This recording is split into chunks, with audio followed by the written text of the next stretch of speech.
Hi hello friends, welcome back to our channel சஜாக்கோ. எல்லோரும் எப்படி இருக்கீங்க? நல்லா இருக்கீங்களா? மழைக்காலம் ஆரம்பிச்சிடுச்சு. கிளைமேட் ரொம்பவே சில்லுன்னு இருக்குது.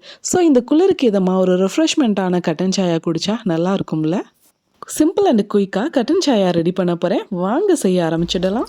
ஃபர்ஸ்ட் ஆஃப் ஆல் 2 டம்ளர் வெல்லம் ஆட் பண்ணிக்கலாம்.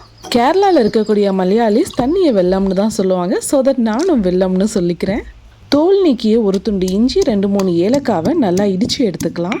வெல்லம் நல்லா கொதிச்சு வரும்போது அது கூடவே நம்ம தட்டி வச்ச ஏலக்காய் அண்ட் இஞ்சியை ஆட் பண்ணி நல்லா மிக்ஸ் பண்ணி விட்டுக்கோங்க.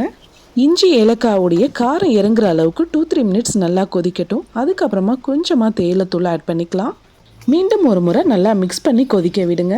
நல்லா கொதிச்சதுக்கப்புறம் இப்போ நமக்கு எவ்வளோ ஸ்வீட்னஸ் தேவைப்படுதோ அந்த அளவுக்கு நம்ம சுகர் ஆட் பண்ணிக்கலாம். அவ்வளோதான், ரொம்பவே சிம்பிளான கட்டன் சாயா நமக்கு 5 மினிட்ஸில் ரெடி ஆயிடுச்சு. நல்லா சூடாக இருக்கும் போதே ஃபில்டர் பண்ணிவிடுங்க.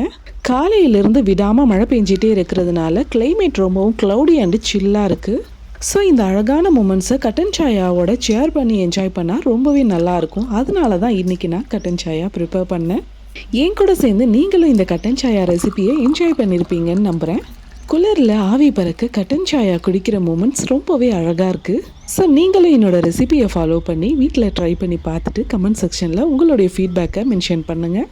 மறக்காமல் லைக், ஷேர், கமெண்ட் பண்ணிவிடுங்க. என்னுடைய அடுத்த வீடியோவில் வேறு ஒரு புது விதமான விஷயத்தோடு உங்களை மீண்டும் சந்திக்கிறேன். Stay tuned with me. Until then, bye from சஜாக்கோ.